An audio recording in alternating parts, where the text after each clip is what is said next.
steal the title away from the champion. Beltran, Ward, and Perez.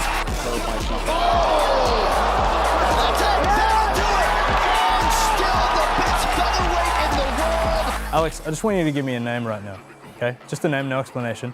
Who is the #1 pound-for-pound fighter in the world right now? Jon Jones and what he's done and all that type of stuff, you know, that's... Well, here, Gustafson's in trouble, Jon that's it. Jones has That's regained the throne!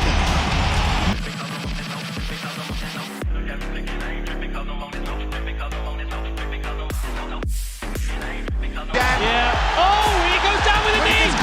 He goes down with a knee. That is it! The guys that he's going against are 25-pounders. You know, they don't have a whole lot of explosive one-punch power to really make you pay for some of the mistakes. You know, That man looks like the greatest pound-for-pound fighter in the world right now, to my eyes. Yeah, it was good experience in Australia, and 5 rounds, first time in my life, and you know, it's just good experience. Very happy to beat pound-for-pound best fighter in the world. We already knew he was the best in the world at 170 pounds. More affirmation tonight. And with Khabib Nurmagomedov retired, Johnny Bones hasn't fought in a while.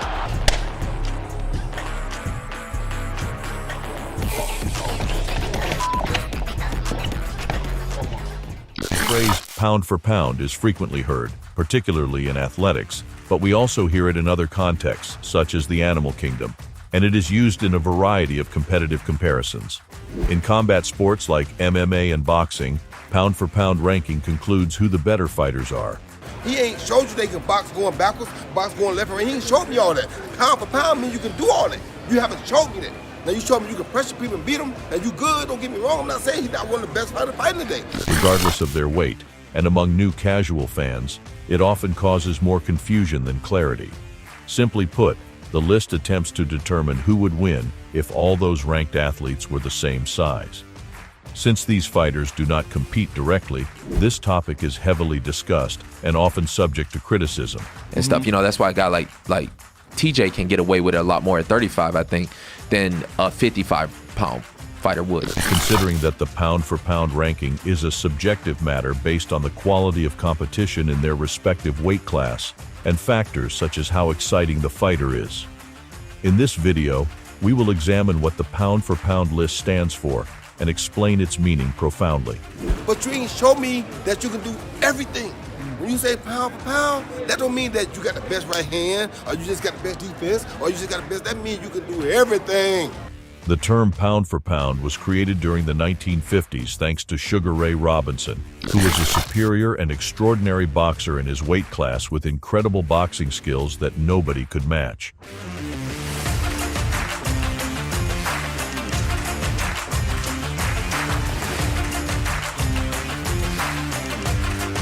Robinson was such a high caliber of boxer that fans started to open what-if questions and wonder how Sugar Ray would fare in the heavier divisions if he was the same size as them. Robinson was the perfect wrecking machine who was dominating everyone in his weight class, and fans and journalists could not help but compare him with other superior boxers from different weight classes during his era. Take Sugar Ray Robinson. He had 40 fights, right? Mike Buffalo was talking about he had 40 fights, right?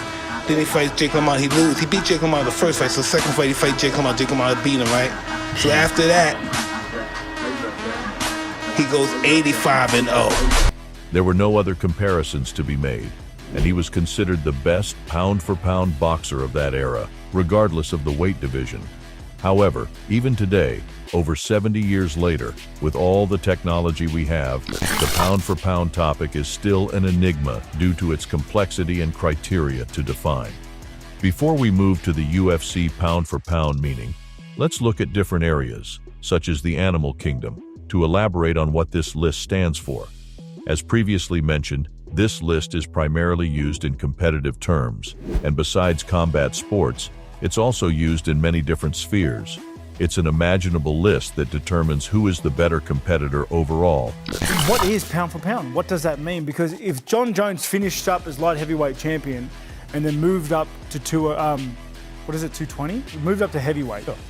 Or in some particular aspect of their abilities, if all the competitors were the same size. Let's take the animal kingdom as an example, and how the pound-for-pound list would work there. The animal that has the most powerful bite of all the animals in the world is the saltwater crocodile. The jaw of a salty shuts with 3,700 pounds per square inch, or 16,460 newtons of bite force.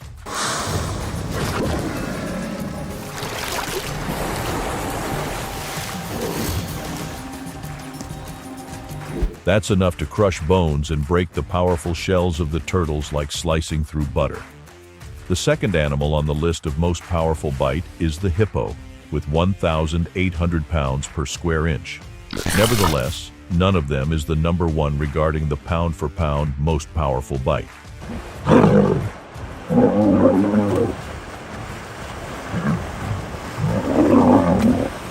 The reason for that is the bite force measured to their body size ratio, and let's not forget that both animals mentioned are over a ton heavy each. The number one on that list is the Tasmanian devil. The Tasmanian has the most powerful bite relative to the body size of any living animal on Earth.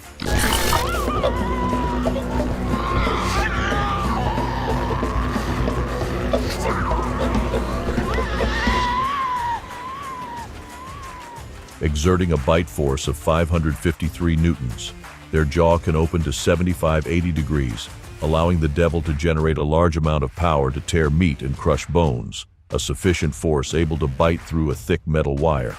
Let's not forget that the devil is only 10 kilograms, around 22 pounds, and can produce a bite force of 553 newtons.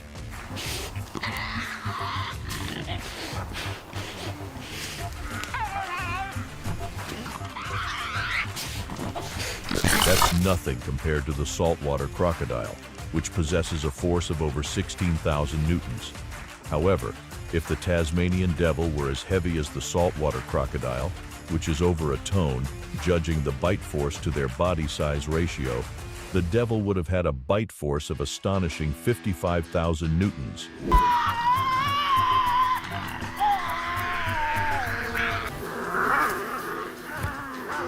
Compared to the salty's 16,000. That's why, despite the crocodile having the world's most powerful bite ever measured, the Tasmanian devil possesses the world's pound-for-pound most powerful bite. Strength of the jaws there. It's not, can't have the whole thing. Let's take the big cats and put them in different weight categories, judging by their weight. The Siberian tiger would be a heavyweight, the lion would be a light heavyweight, and the jaguar would be a middleweight. While the lion and the tiger are bigger and stronger than the jaguar is the number one pound-for-pound strongest big cat in the world.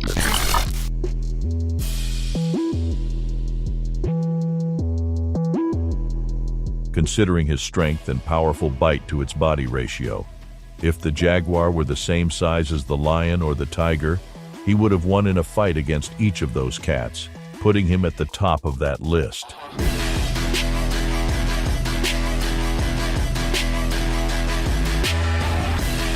Now, after explaining the pound-for-pound list in different spheres than combat sports, let's get back to the main topic and explain how these criteria work in the UFC. Beating you down is not only beating you down, it's breaking you mentally. And for me, that is worse than anything. For me, it's the scariest one, pound for pound. The pound-for-pound list in the UFC refers to how good an athlete is based on their overall skill, not their weight division. Cowboy looking for the finish. Beautiful. It's all over. If a UFC competitor is considered a tremendous pound-for-pound fighter, it indicates that he is an elite of the elite in their entire sport, not just within his weight division. Such a fighter is the one who dominates his weight class, and due to his incredible success, fans, commentators, and fellow UFC competitors imagine that he might be a better athlete even in matchups involving competitors in other weight divisions. Speaking of the pound-for-pound rankings, a UFC fighter would be judged based on his record, quality, and level of competition. Jab, ducks under to the body, to the head, flowed right into that high kick. I mean, what a beautiful combination. At the same time, some of the most incredible UFC elites have earned this status in their careers due to their reliably impressive performances based on how many victories were ended before the final bell by submission or knockout. The problem with the UFC pound-for-pound lists is that there are no strict rules on which all would agree, and that's why this subject is often discussed, and it's a battlefield where different opinions clash. Yeah. Are you do you think the rules are okay? No. What would you change? I would definitely change the 12 to 6 elbow. That's one. Yeah. I always That's thought the that was big silly. You know why that one's illegal, right? Yeah. While some people believe that the MMA record is the essential criterion to determine who is the best pound-for-pound fighter in the world, others believe that the level of competition trumps that. At the same time, others believe that the best way to determine who is the best pound-for-pound fighter is the one who has won belts in different divisions or held a world championship belt for a long time. If we judge based only on the MMA record, we can assume that the best pound-for-pound fighter in the world is Khabib Nurmagomedov. He is 29-0 in his professional career, and he arguably never lost a round, let alone a fight. However, most people would agree that the level of competition he faced during his career could be better than some other UFC competitors. Yeah, when you look at the way his career is, the way like people don't give him enough credit for that, and the way he dominated some of the best guys. Oh my God! Once he was in his title reign, when he beat Gaethje, the way he beat Chandler, I mean, my God. And therefore, he can't be considered the best pound-for-pound UFC fighter of all time. Some analysts consider BJ Penn and Randy Couture as pound-for-pound greats, judging by their accomplishments to win belts in different weight classes. However, if we look at their MMA records, they have lost as many fights as they have won.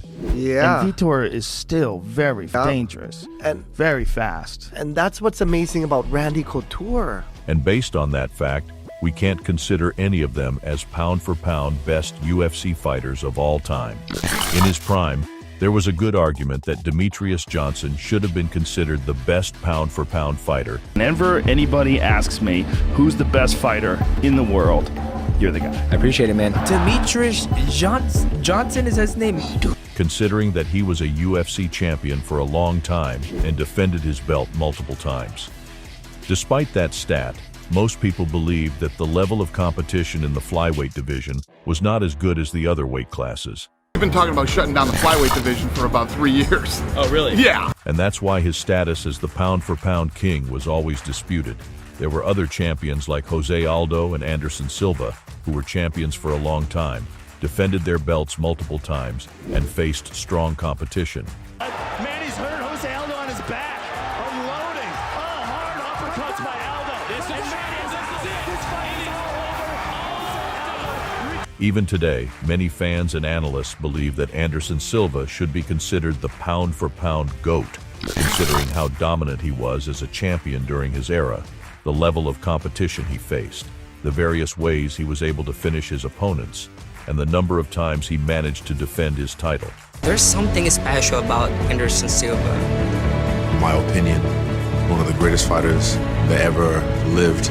Look at his career. At the same time, he drastically declined in the later years of his career, and he went on a long fight-losing streak that tarnished his pound-for-pound status in the eyes of many. Like Anderson Silva when he was like 30 to 32. Woo! He's going. I remember that. Longest reign. You would watch him, you just like put your hands to your head and go, geez. The same goes for Fedor Emelianenko, who went undefeated for almost 10 years and defeated many UFC champions during his era. Fedor Emelianenko, my best favorite of all time. He's always the underdog, he's always the smallest guy, and he always comes out victorious. Still, the later years of his career were not nearly as impressive as his prime days.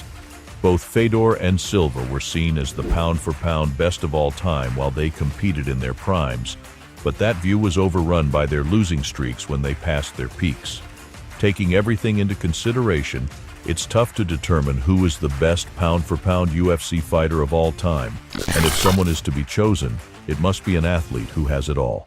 A good UFC record, being undefeated for a long time, facing top competition, holding most victories before the final bell, and being a champion while defending the UFC title multiple times.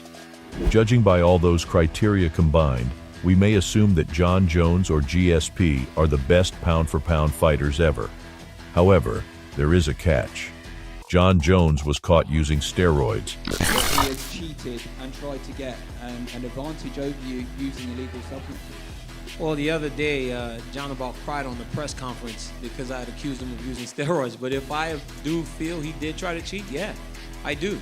And we can't know if he built his pound-for-pound status based on using prohibited drugs. At the same time, GSP was not known as someone who could finish fights via knockout or submission. I think he was like first fighter who become like a well-rounded fighter. He can strike, he can wrestle, he can take you down, he can hold you there, he can give you like crazy ground and pound. But most of his title defenses were by unanimous decision. At the end of the day, it all comes to which aspects matter most, because none of these UFC greats has it all. That's the reason why the pound-for-pound list is often disputed, and it's a matter of subjectivism and different opinions. That's gonna find the best guy out there, really? Yeah. Really? You don't think Demetrius is the best guy? No, Demetrius. Although the pound-for-pound list has always been talked about and discussed, it was recently brought to the table as the main topic among the fans when the Australian fighter of Macedonian origin, Alexander Volkanovski, lost a close fight to Islam Makhachev and still remained the #1 pound-for-pound fighter in the world, regardless of the loss.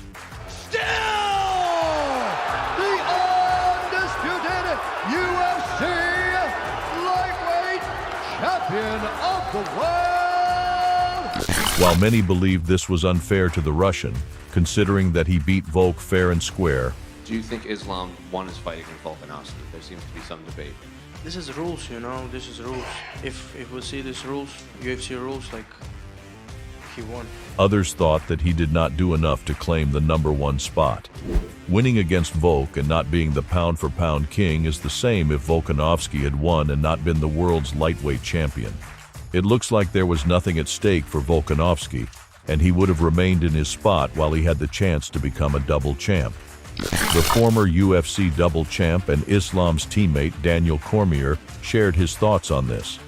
I also said on SportsCenter after the fight, I said, hey, there's a world in which, at the end of this, Volkanovski could still be the #1 pound-for-pound fighter in the world.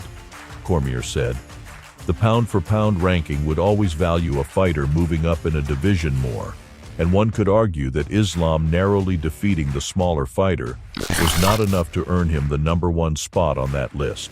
The rankings room thought it was a good idea to have Volkanovski as the #1 fighter in the world. Now, they had Volkanovski at #1, replacing Kamaru Usman before Kamaru lost.